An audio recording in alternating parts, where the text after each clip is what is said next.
Bien, amigos, tenemos al ingeniero Cuello y quisiéramos abusar de él porque como él es un intelectual de fuste, yo quiero que él me traduzca algo que escribió un amigo mío.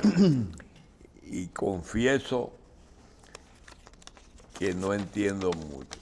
O sea, historia circular versus historia en espiral.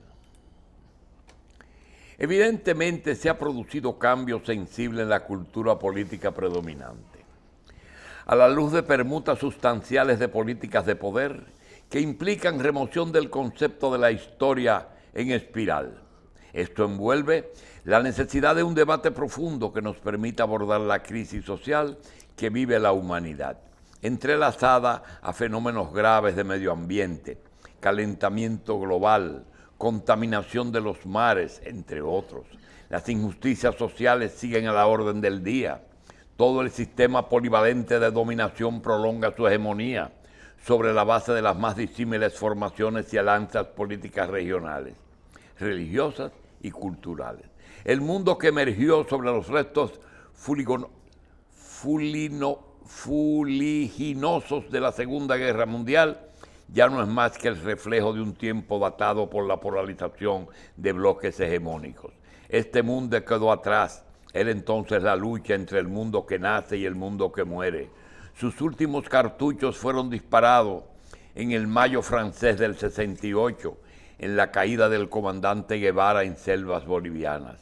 El sorprendente arribo del fanatismo religioso, cuyas jornadas lóbregas del medioevo retuvieron el desarrollo humano, se consolida hoy a nivel de políticas de Estado en Medio Oriente, en Asia, atizado por mandatos mágicos de fieles profundamente entroncados en la psiquis comprometida de la búsqueda existencial primaria, convirtiendo jornadas sangrientas en mandatos superiores de purificación y escogencia de eternidad. Las hordas que exterminan poblaciones bajo una oblación perversa de purificación y de terrorismo no tienen cesera ni espectro suficiente para insuflar el amor como sistema de convivencia. A este panorama de insuficiencia moral se unen la tecnología, los logros científicos y cibernéticos más espectaculares. La llamada era digital ha incorporado a millones de seres un progreso real cuantificable, pero ciego, sin subordinación ética.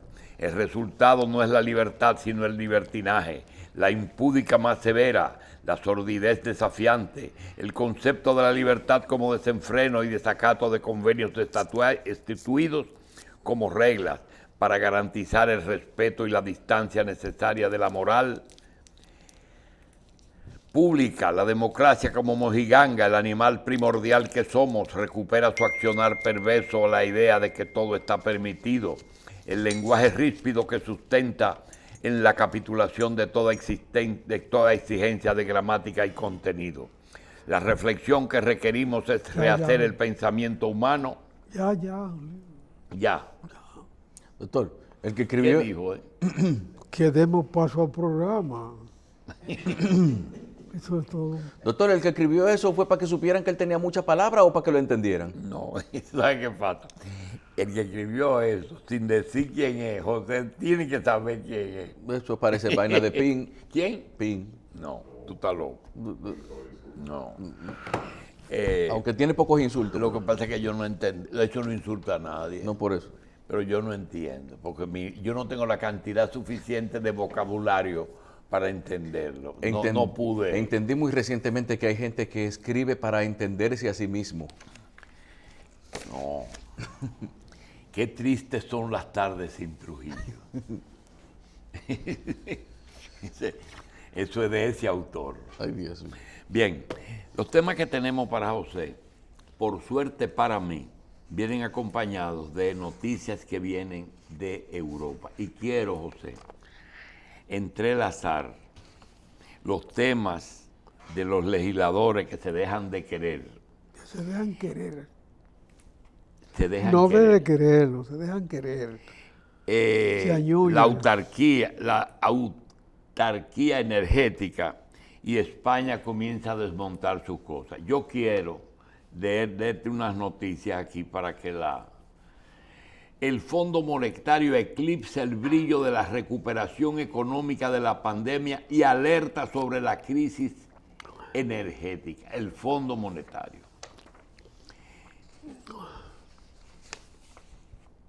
Se encuentran catalizadores para convertir el CO2 en combustible. La crisis energética sin precedentes de China puede afectar la economía global. El tránsito de una economía y energía verde, costos y beneficios en un foro futuro. España recurre al carbón para frenar la crisis energética. La materia prima también escala máximos históricos tras el encarecimiento del gas.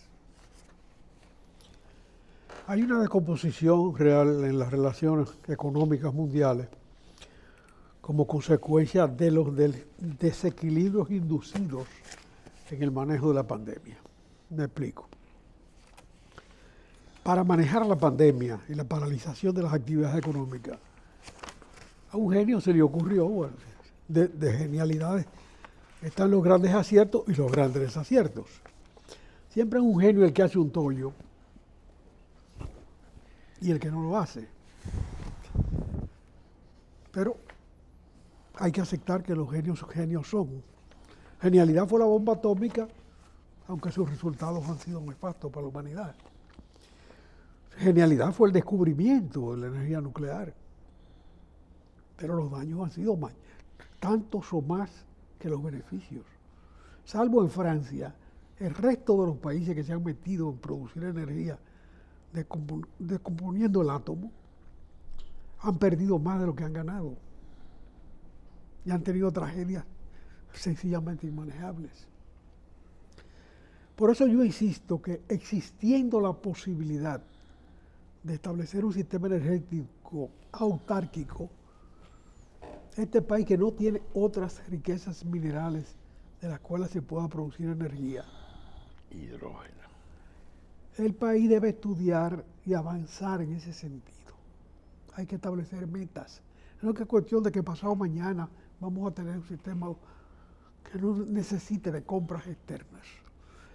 Cualquiera que sea el sistema que se santifique para seguir satisfaciendo una demanda cada vez más grande de energía, tanto para la producción, para la iluminación, como para el transporte, cualquiera que sea, acentúa la dependencia y acentúa que esos hechos externos repercutan de una manera onerosa en el país.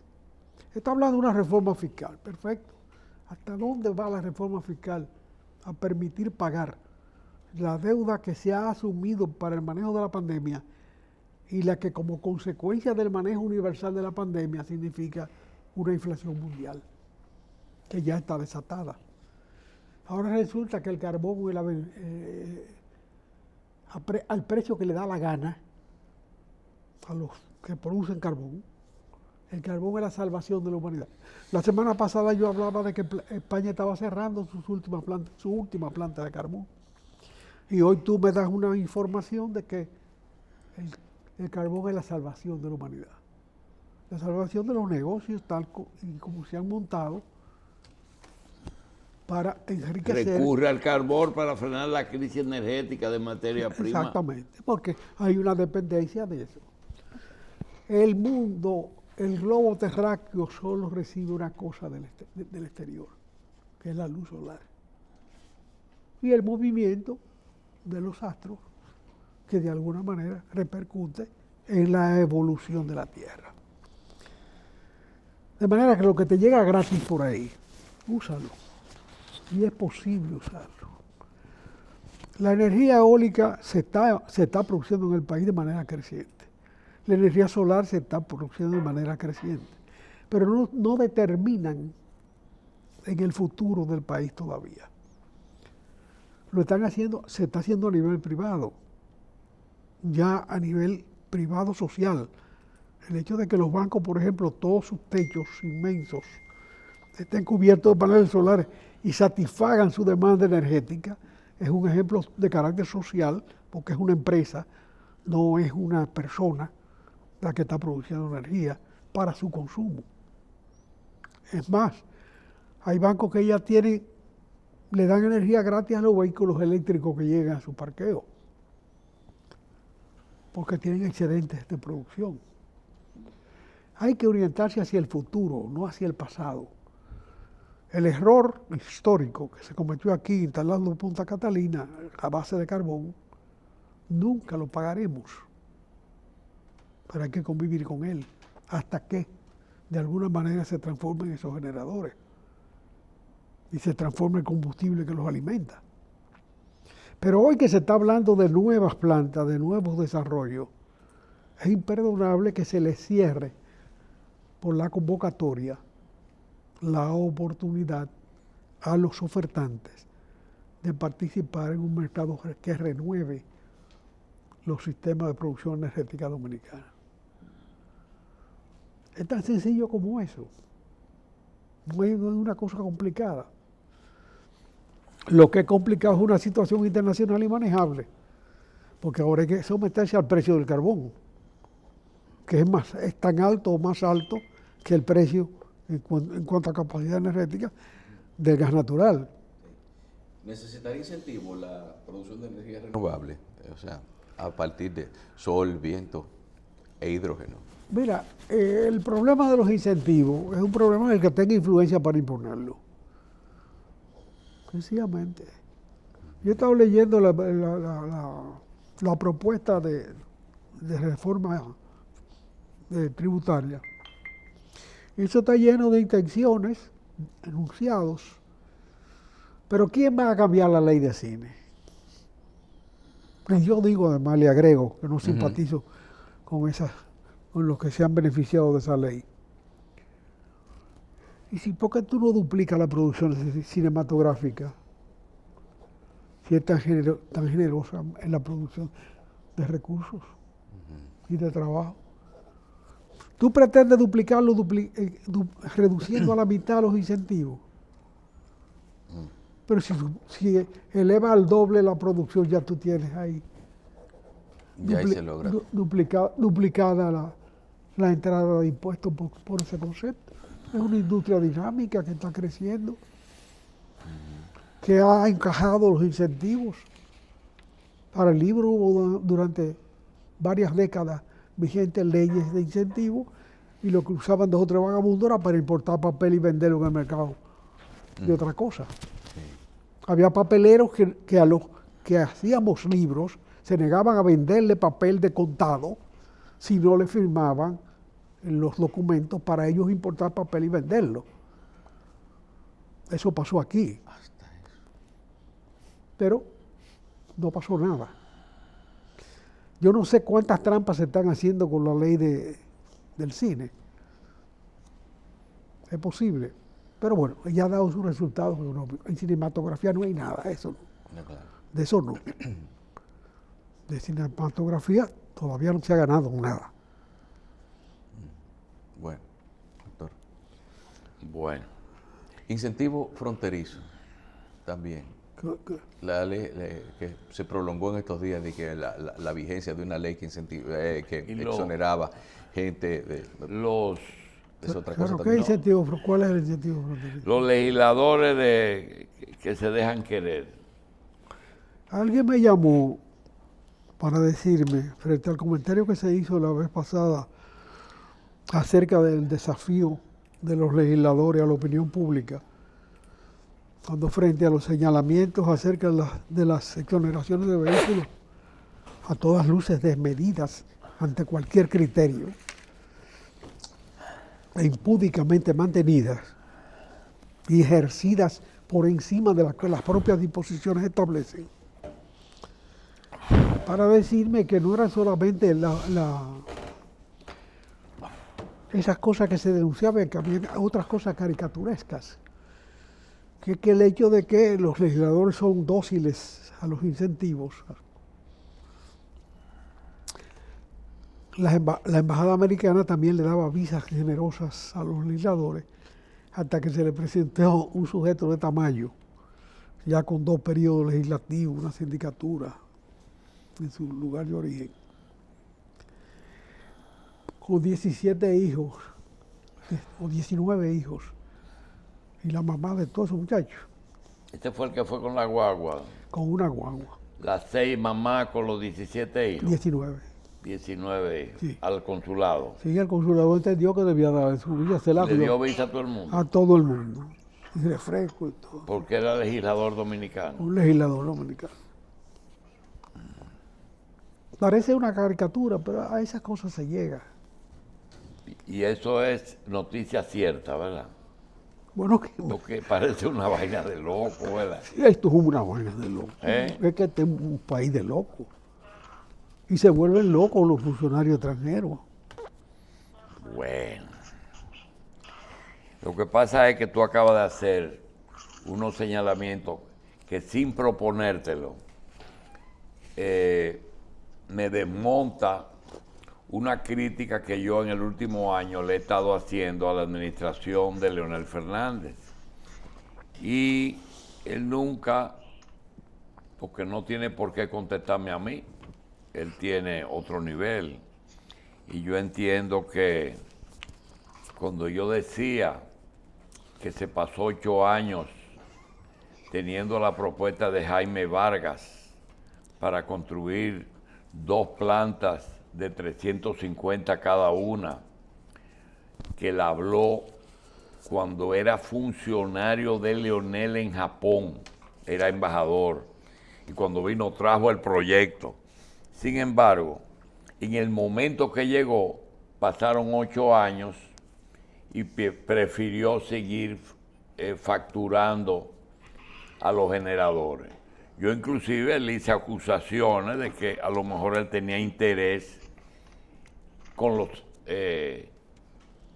generadores. Resulta que oyendo a José en todo este tiempo me doy cuenta que esas plantas de fuel oil no procedían, ¿verdad? Porque eso es un combustible ya que hay que olvidarse de él. No había disponibilidad en esa época del gas natural, porque ni siquiera la planta de este estaba lista y no había la garantía de suministro. Y el carbón contaminaba, por tanto no la hice. Y quedó bien, ahora Leonel casi es un prócer porque no la debió hacer, según lo que yo estoy oyendo. Y él te dijo, bueno, hay que hacerla. ¿Cómo la hago? Bueno, lo único que hay es carbón. Y la hizo y cometió un error que va a pagar toda su vida, porque entonces Estados Unidos, porque quien vendió el carbón fue Han Hertel, y los 2 generadores son General Electric. Pero había que desmontar a Odebrecht de ahí. Entonces, hay que pedirle excusa a Leonel, perdón. ¿Pero desmontar a Odebrecht de dónde? Odebrecht fue, el que se montó fue Odebrecht. Sí. Aquí no se ha hecho un contrato más grande en la historia. 3,000 y pico de millones de dólares en una sola hora. Y eso fue Odebrecht. Y eso no está en la justicia, en los anales de la justicia ni nada. Esa parte no. Eso no se discute. Entonces el carbón y los dos dínamos, ¿cómo se llaman? Los 2 generadores. Los 2 generadores, eso no están en discusión. No. Eso era General Electric, está bien comprado. Y el carbón a Colombia con un embajador de comisionista, eso no importa. Bueno, yo creo que el carbón a Colombia obedece a una precariedad. O sea, no hay carbón en el mundo. Y lo tiene Colombia. Y Colombia tiene un carbón malo, más malo que el malo, malísimo, y hay que usar el carbón. Pero el sol no hace daño. Pero es mejor no hacerla como él hizo, porque así no había problema. Entonces yo tengo que decir, bueno, todo lo que dije fue un error y estaba justificado el no hacerla, porque de hacerla lo iba a hacer mal. Eran 3 vías y las 3 eran... Sí, pero vamos a hablar del hoy, del de ahora. Convocar una licitación de un nivel un poquito más alto que Punta Catalina. Para... Capacidad de producción energética. estableciendo un sitio común, sin lo cual no, Manzanillo. Si hay alguien que ha hablado de la posibilidad de Manzanillo para realzar el mayor componente propio de nosotros, que es la posición geográfica, y enlazar toda la producción nacional con la producción mundial a través de un gran puerto en el norte de la isla, no en el sur. Hay que recordar que cuando Colón llegó por aquí, las 3 civilizaciones que existían en América estaban al sur. Por eso el país se desarrolló en el sur, porque se dirigía a México y a Perú. México y sus 2 civilizaciones, una en extinción y la otra en plenitud. Estados Unidos no es, esa parte de Estados Unidos era un botado. El mundo cambió porque la revolución industrial arrancó en Inglaterra y prendió en Estados Unidos. Pero eso es 2 siglos después, 3 siglos después. De manera que hoy el norte tiene una importancia geográfica mayor. De manera que por eso hay que trabajar lo de Manzanillo. Pero Manzanillo es una idea. Manzanillo no existe. Tú no puedes poner como condicionante para una inversión autorizada con las debidas reglas la posición, la instalación de la planta. La instalación de la planta depende de la capacidad de recuperación económica que tenga la propia planta para los inversionistas. Y en segundo lugar, tú no puedes imponerle ahora el gas natural después del fracaso de imposición del carbón en Punta Catalina. No, que propongan sencillamente, que presenten alternativas. Y incluso los que no tenemos vela en el entierro de la inversión, pero sí lo tenemos en la opinión, reclamamos que se abran las posibilidades, que se beneficie el que se va a beneficiar.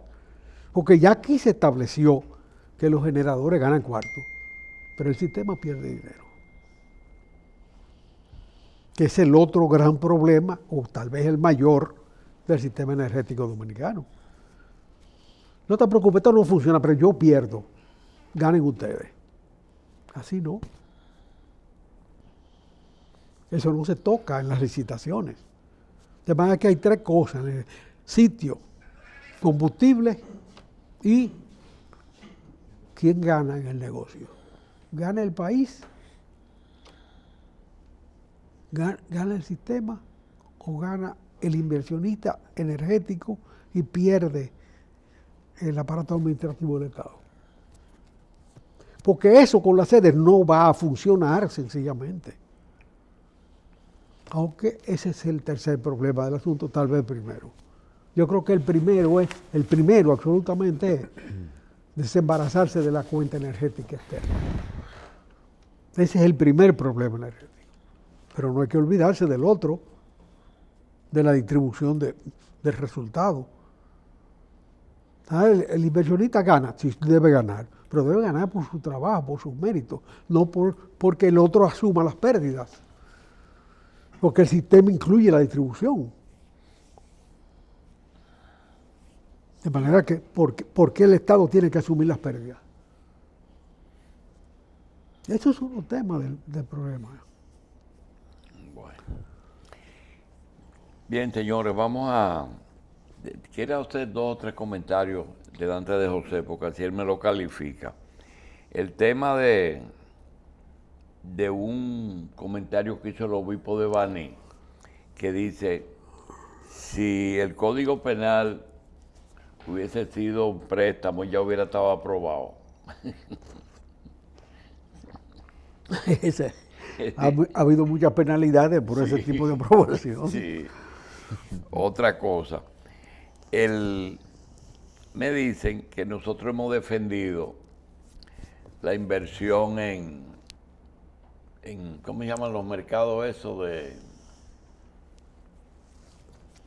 ¿Mercado de valores? No, los offshore, el otro nombre. Sí, los offshore. No, Los Pandora Papers. No. Antes de ser Pandora y antes de ser, cuando tú inviertes fuera, ¿cómo se llama? Los paraísos fiscales. Paraísos fiscales. Que nosotros hemos defendido que es normal, porque todo el mundo quiere que haya inversión aquí, pero no quiere que de nosotros se ponga allá. No, es que lo de fuera es sospechoso de esconderlo. Y yo quiero decir algo, que como yo he visto el asunto. José, bailar reggaetón no es malo. Es un baile, lo baila todo el que quiera. Pero yo creo que si el cardenal, jefe de la Iglesia Católica, se para en una esquina y se pone a bailar reggaetón, como que no se ve bien, como que no le pega, ¿verdad? Es igual que vi un letrero que dice Editrudis Rector.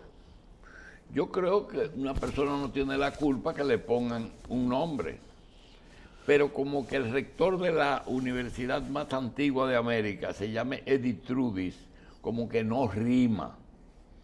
Igual que un presidente, y eso lo digo para complacer a una gente, que tú no lo vas a decir, y nosotros lo decimos, nosotros no tenemos problema, que un presidente de la República, sus bienes o parte de sus bienes, lo ponga en un offshore.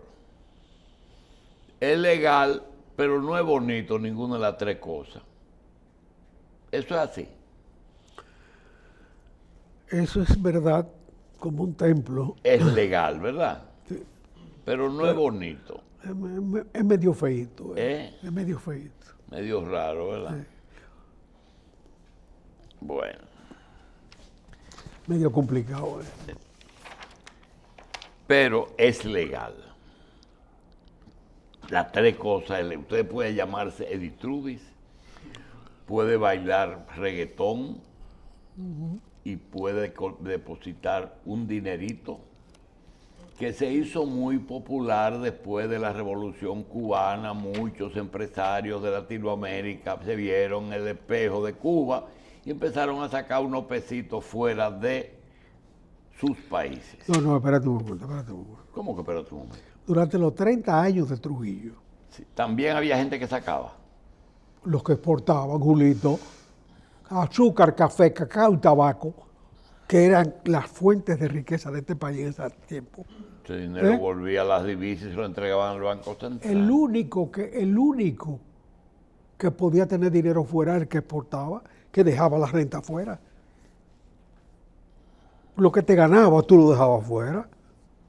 ¿Y por qué empresas dominicanas que son dueñas de los grandes bancos participan? Y Romana y Vicini dejaban su cuarto fuera por el azúcar. Y los cafetaleros y los cacauteros también. Es más, hoy no hay que gritar tanto, porque ellos en vez de estar dejando renta fuera, están trayendo. Porque el país funciona. En aquella época, traer renta Y para hubo acá. una repatriación. ¿Cómo que si hubo? Trajeron otra vez. Están trayendo. Oh. Porque aquí deja. Con Bueno, te Trujillo, mueves de acuerdo con a Trujillo no los había forma, tú te ganabas unos cuartos y lo traías para acá y Trujillo te lo quitaba. Para él, no para el Estado, no para él. Porque era un ladronazo. Él creía que era dueño del país. Él ejercía como dueño. El dueño no tiene que rendirle cuenta a nadie. Recuérdate que al final montó dos negocios, uno que se llamaba Cacao Dominicano, Café Dominicano. Se asoció con los productores para participar del botín. Y ganaron más dinero. Pero cuando él quiso que le dieran más, lo mataron. Tan sencillo como es. Lo matamos. Entonces cuando hizo Azucarera Jaina fue para eso. Mira, Azucarera Jaina tiene muchas complicaciones. Él primero, el antojo de él fue Catarey, el primero. Cometió un crimen terrible. Un bosque de cacao que había en la zona de pluviometría mayor del país, Villa que es Villa Altagracia. Altagracia. Él lo convirtió en un campo de caña. Un crimen que todavía persiste. Todavía hay caña sembrada. A pesar de que hoy se siembra hasta coco y naranja en grandes cantidades. Se sembró piña con mucho éxito. Bien, En el 48 él se antojó de ese negocio. Y le fue bien como no le iba a ir bien a Trujillo, si le iba bien a los otros. Ahora, en el 52 se antojó y hizo Jaina. ¿Dónde está lo malo de Jaina? Que como el único factor de la producción que él no manejaba era la exportación del agua del puerto para afuera, el concepto del ingenio azucarero, que es central, se llama central azucarero, porque está en el centro de la plantación. Ese concepto lo vulneró y hizo la instalación a la orilla del mar. De manera que había caña a 100 kilómetros de distancia. Y para eso instaló un sistema ferroviario. Ahora el tercer negocio fue fallido. Cuando le compró a Kilburn los 6 ingenios, era porque el ciclo de la producción iba a bajar y le pagó lo que Kilburn le pidió. Lo pagó el Estado.